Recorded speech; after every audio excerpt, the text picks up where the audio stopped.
ఇవాళ ఇక్కడ స్థానిక ఎమ్మెల్యే గారు ఎవరైతే ఉన్నారో మరీ చాలా కుంచిత స్వభావంగా ప్రవర్తిస్తూ ఉన్నట్టు కనిపిస్తూ ఉన్నది. మరి ఇప్పుడే నేను నేషనల్ హైవే R&B ఎస్సీ గారికి మాట్లాడినాను. ఆయనకు కూడా దృష్టిలో లేదట ఇది. ఇక్కడ ఒక బ్రిడ్జ్ శాంక్షన్ అయింది. ఇది ఇప్పుడు ఆర్మూర్ నుంచి కరీంనగర్ పోయే మెయిన్ నేషనల్ హైవే. ఇది జగిత్యాల పట్టణానికి స్టార్టింగ్లో ఉన్నటువంటి ప్లేస్. ఇప్పుడు మేము ఉన్నాం ఇక్కడ ఒక బ్రిడ్జ్ శాంక్షన్ అయింది. అది 2 సంవత్సరాల క్రితం బ్రిడ్జ్ శాంక్షన్ అయింది. 2 సంవత్సరాల నుంచి పని చేయట్లేదు. సడన్గా 2 రోజుల క్రితం పని స్టార్ట్ చేసినారు. పని స్టార్ట్ చేయడంతో మొత్తం రోడ్డు దోవేసినారు. ఇక్కడ నుంచి అక్కడికి రోడ్డు దోవేసినారు. ఏంది అంటే 20వ తారీఖు నాడు జగిత్యాల పట్టణంలో కేసీఆర్ గారు మీటింగ్ ఉన్నది. కేసీఆర్ గారి మీటింగ్కి ఆర్మూర్ వైపు నుంచి, బాల్కొండ వైపు నుంచి, కొరుట్ల వైపు నుంచి, మెట్పల్లి వైపు నుంచి జనాలు వస్తారు, ప్రజలు వస్తారు. వాళ్ళు రాకుండా ఉండటానికి, వాళ్ళు జగిత్యాల కేసీఆర్ గారి సభకు చేరుకోకుండా ఉండటానికి, అడ్డంకులు సృష్టించడానికి ఇవాళ మెయిన్ హైవేని అడ్డంగా తవ్వి పాడేసినారు. ఇంత దుర్మార్గమైన ఆలోచన మరి అది R&B వాళ్ళు చేస్తున్నారా, కాంగ్రెస్ ప్రభుత్వం చేపిస్తున్నదా, లేదు ఇక్కడ స్థానిక ఎమ్మెల్యే గారు చేపిస్తున్నారా?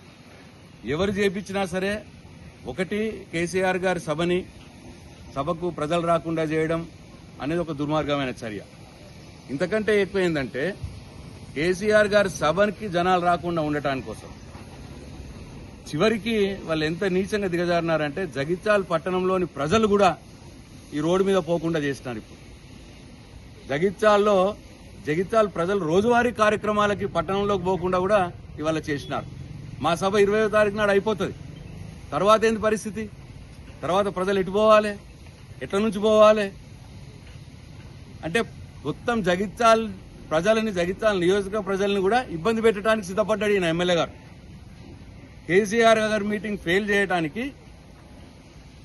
జగిత్యాల ప్రజలు ఇబ్బంది పడ్డా పర్వాలేదు, కానీ కేసీఆర్ మీటింగ్ మాత్రం ఫెయిర్ కావాలి. ఇది ఇవాళ ఇక్కడ ఉన్న స్థానిక ఎమ్మెల్యే గారు, జగిత్యాల స్థానిక ఎమ్మెల్యే మరి ఇట్లా నీచానికి పాల్పడతా ఉన్నాడు. ఇది మంచిది కాదు. ఎమ్మెల్యే గారు, కేసీఆర్ గారు మీకు అన్నం పెట్టిన వ్యక్తి, మీకు టికెట్ ఇచ్చి మిమ్మల్ని గెలిపించిన వ్యక్తి, మీరు కేసీఆర్ గారి గుర్తు మీద గెలిచినటువంటి వ్యక్తి ఇవాళ కేసీఆర్ గారి మీటింగ్ని అడ్డుకోవడానికి ప్రయత్నం చేస్తూ ఉన్నారు. దాంట్లో భాగంగా జగిత్యాల ప్రజల్ని మొత్తం ఇబ్బంది పెడతా ఉన్నారు మీరు. ఎక్కడ కూడా నేను కూడా R&B మంత్రిగా పనిచేసినాను, నేను కూడా సివిల్ ఇంజనీర్ని. ఇట్లా హైవే మీద కన్స్ట్రక్షన్ ఏదైనా చేస్తే పక్కకు బైపాస్ ఇవ్వాలి. ఇది నేషనల్ హైవేస్ రూల్. ఇది ట్రాఫిక్ ఇబ్బంది జరగకుండా పక్కకు బైపాస్ రోడ్ వేసిన తర్వాతనే రోడ్ కట్ చేయాలి.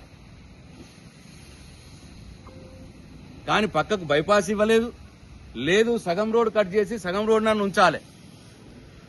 ట్రాఫిక్ ఇబ్బంది జరగకూడదు, కానీ మొత్తం ట్రాఫిక్నే ఆపేసిర్రు, బైపాస్ కూడా చేయలేదు. అంటే కేసీఆర్ మీటింగ్ అయిన దానికి బైపాస్ చేయరన్నట్టు. 20వ తారీఖు దానికి బైపాస్ చేయొద్దు, ప్రజలు ఎవరు పోవద్దు. ఇవాళ నేను స్వయంగా కారు తీసుకొని వెళ్దామని వస్తే నేను ఇది చూసి ఆశ్చర్యపోయా. సో ఇంత నీచంగా ఇవాళ ఈ ప్రభుత్వం వ్యవహరిస్తూ ఉన్నది. ఇక్కడ స్థానిక ఎమ్మెల్యే గారు మరి మీరు జగిత్యాల ప్రజలకు ఇబ్బంది పెట్టడం ఇది కరెక్ట్ పద్ధతి కాదు. కేసీఆర్ గారు మీటింగ్ ఫెయిల్ చేయడానికి జగిత్యాల ప్రజల్ని కూడా మీరు పనంగా పెడతా ఉన్నారు. ఇదే జగిత్యాల ప్రజలు మీకు బుద్ధి చెప్తారు తప్పకుండా. ఇప్పటికైనా నేను R&B డిపార్ట్మెంట్ హెచ్చరిస్తా ఉన్నాను, అర్జెంటుగా రేపే బైపాస్ చేయాలి. ఇక్కడ బైపాస్ చేయకపోతే మీ మీద కోర్టులో కూడా కేసేస్తాం. ట్రాఫిక్ ఆపేసిర్రని చెప్పి నేషనల్ హైవేస్ మీద R&B డిపార్ట్మెంట్ మీద న్యాయస్థానంలో కోర్టు కూడా వేస్తాం.